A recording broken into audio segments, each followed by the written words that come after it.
Smart Business. Dalam bisnis Smart Listeners, nggak cuma kita memikirkan untung rugi saja begitu ya. Kemudian aset-aset mungkin, tapi juga loh aset yang paling penting yang harus Anda pikirkan yaitu karyawan. Ini merupakan salah satu hal yang ada terus dan sangat bermanfaat untuk Anda para business owner, tapi kadang-kadang dilupakan. Nah, di kesempatan kali ini Smart Business di podcast ini, saya Tasya Rustama akan menemani Anda. Kita akan bahas seputar hal itu bersama dengan Pak Yuke Santoso. Beliau adalah founder dari Top Seluler dan juga beberapa bisnis lainnya. Halo Pak Yuke. Mbak Tasya. Hai. Ketemu lagi. Pak Yuke, seberapa penting sih karyawan begitu ya? Ini kan kalau saya dari view founder seorang karyawan begitu kan ya. Gimana sih bos itu menilai karyawan? Penting nggak sih kita ini? Gitu. Silakan Pak Yuke. Iya, mungkin kalau memang SDM itu belum tentu aset, tapi kalau SDM yang bagus, yang tepat, itu pasti jadi aset. Pasti jadi aset. Jadi tugasnya kita sebagai owner perusahaan itu membentuk manajemen yang punya culture yang bagus, punya budaya yang bagus, sehingga dia mampu memberdayakan karyawannya itu supaya jadi aset. Gitu. Jadi jangan sampai manajemen ini pasif gitu. Jadi harus punya skill komunikasi juga yang bagus, yang mampu menyampaikan visi. Kira-kira perusahaan ini mau dibawa kemana gitu kan. Nah, disitulah kita challenge-nya bagaimana memberdayakan karyawan itu. Ya salah satunya adalah seni untuk berkomunikasi, seni untuk mendidik. Kita punya tim itu sehingga paham gitu bahwa oh, harus seperti ini. Oh, yang diinginkan perusahaan itu seperti ini. Oh, untuk jadi pribadi yang bagus, yang kerja keras itu bukan hanya untuk keuntungan perusahaan, tapi kan untuk anak cucu dia juga. Sebenarnya itu dia bisa tularkan juga kan. Kalau kita kerja keras, gitu kan, dan kerja cerdas, terus juga kerja ikhlas, ya sehingga pekerjaannya tuntas. Itu sebetulnya bukan untuk kepentingan perusahaan aja sih, tapi untuk perusahaan, untuk keluarganya dia, untuk sekitarnya dia juga merasa, oh ini dia punya vibrasi yang positif gitu. Jadi itu yang kita harus sampaikan ke karyawan kita gitu. Agar karyawan tersebut bisa berdaya dan juga agar tadi satu kata kunci sih yang saya ngambil dari Pak Yuke begitu ya. Karyawan itu bukan aset, tapi yang aset itu karyawan yang tepat, yang bagus. Ada keterangannya di situ kan sebenarnya, nggak cuma subjek predikat aja, tapi ada keterangannya di situ, karyawan yang bagus, karyawan yang tepat. Oke. Ini kan nggak mudah ya Pak Yuke ya, apalagi kalau misalnya karyawannya itu tidak diberdayakan di perusahaan tersebut. Sebenarnya bentuk implementasi dari pemberdayaan karyawan itu seperti apa sih? Iya, implementasinya sebetulnya sederhana ya.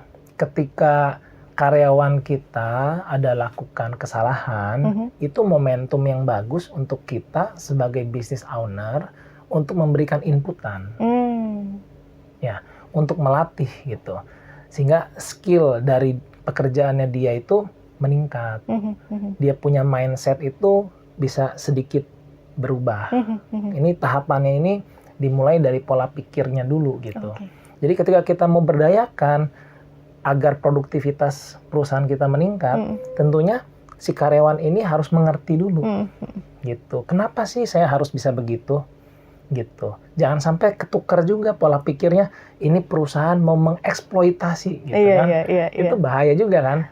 Jadi gimana caranya bisa memastikan bahwa karyawan ini kita mau didik, kita push untuk kerja keras, untuk bukan buat perusahaan aja. Tentunya perusahaan itu dapat bonusnya, tapi untuk dirinya sendiri juga sebetulnya. Kan kalau dia punya nilai, ya artinya dia punya orang di sekelilingnya dia juga pasti akan merasakan itu gitu.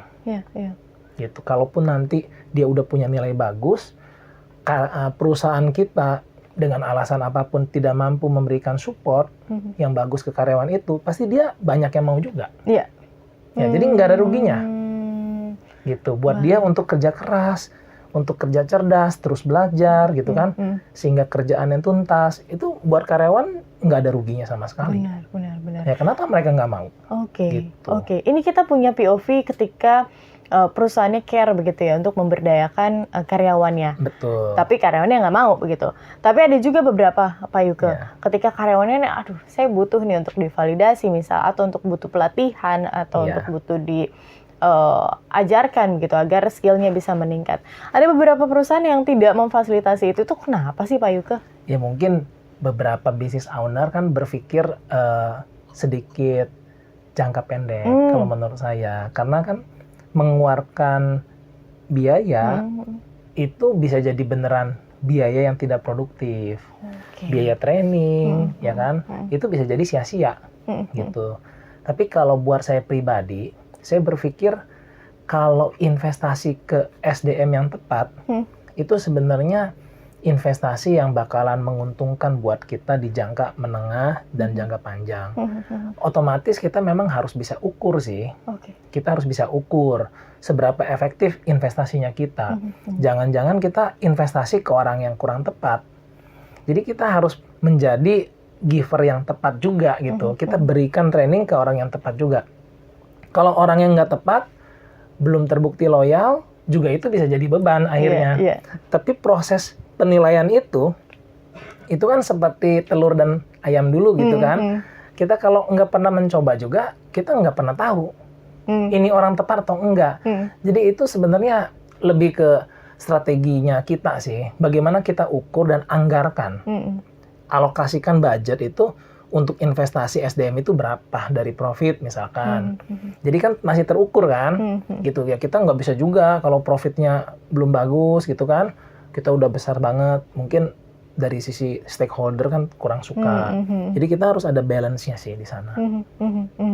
Ada nggak pemikiran Pak Yuke, ntar ketika karyawan saya sudah pintar, sudah mahir, malah hengkang dari perusahaan? Ya dulu mungkin awal-awal ya begitu. Cuma sekarang saya pikir ya, kalau kita punya budaya yang senang untuk berbagi ke orang-orang yang tepat, orang-orang yang tepat ini misalkan karyawan-karyawan kita juga melakukan hal yang sama, itu kita itu jadi seperti perguruan tinggi yang terbaik, yang nggak pernah kekurangan mahasiswa terbaik gitu. Ya jadi sebenarnya kita kan jadi diburu juga sama karyawan-karyawan yang berprestasi, yang ingin berkarir bagus gitu kan. Ya tetap ada yang pergi, ada yang datang. Tapi ya challenge-nya bagaimana yang bagus itu tetap stay gitu. Makanya dari sisi manajemen, dari sisi owner itu harus benar-benar hands on di bisnisnya.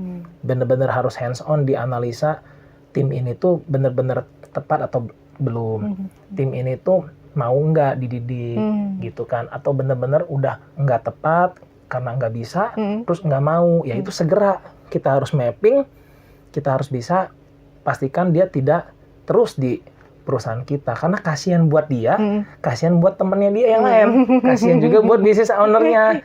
Jadi itu yang kita harus lakukan sih. Gitu. Karena kita tahu ya ada beberapa perusahaan kan yang bargaining untuk masuk ke sana tuh tinggi begitu kan ya. Karena tahu bahwa mereka ketika kita masuk ke sana, kita dikasihkan pelatihan, diberdayakan, hingga akhirnya pun kita mengabdi di situ kita diapresiasi. Pun kita keluar juga kita tetap bisa perform begitu. Dari mana sih sebelumnya perusahaannya A misalkan. Oh ya, jadi ketahuan begitu kan ya.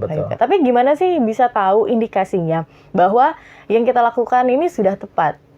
Cara kita memberdayakan karyawan ini sudah tepat, sudah ada di track yang benar. Itu ada indikasinya nggak Pak? Ya bisa. Itu tentunya kita bisa melihat dari beberapa sisi ya. Kita jangan lihat dari satu sisi. Pertama, kita ada customer. Customer satisfaction-nya seperti apa? Kita harus dapat umpan balik dan kita harus analisa. Satu itu. Yang kedua juga mungkin dari supplier. Dari supplier juga kan bisa memberikan data. Habis gitu dari customer internal. Antar departemen itu bisa saling feedback. Itu antar manajer bisa saling feedback. Nah itu juga dapat data juga kita kan. Nanti si manajer tersebut juga di departemennya itu ke bawah juga bisa menilai, dari bawah ke atas juga bisa menilai. Jadi semua sisi bisa kita ambil sih sampelnya, sehingga kita bisa cek, bisa lakukan survei, perkembangannya ini ada atau enggak, gitu. Ujung-ujungnya target dari KPI yang udah kita tentukan itu sudah tercapai lebih baik atau belum. Oke. Dari KPI itu terlihat ya bagaimana karyawan itu memang sudah berdaya atau belum di dalam perusahaan tersebut. Iya, harus bisa mengukur itu sih. Challenge-nya kan bagaimana kita mendelegasikan sebagai business owner ini, mendelegasikan ke departemen-departemen yang penting itu untuk bisa mampu menilai kinerja timnya juga. Tapi kita tentunya harus balance juga. Tidak boleh percaya juga 100%. Saya biasanya selalu terhadap apapun tidak pernah mau percaya 100%. Ya, katakanlah 90%. Itu udah tingkat kepercayaan tertinggi.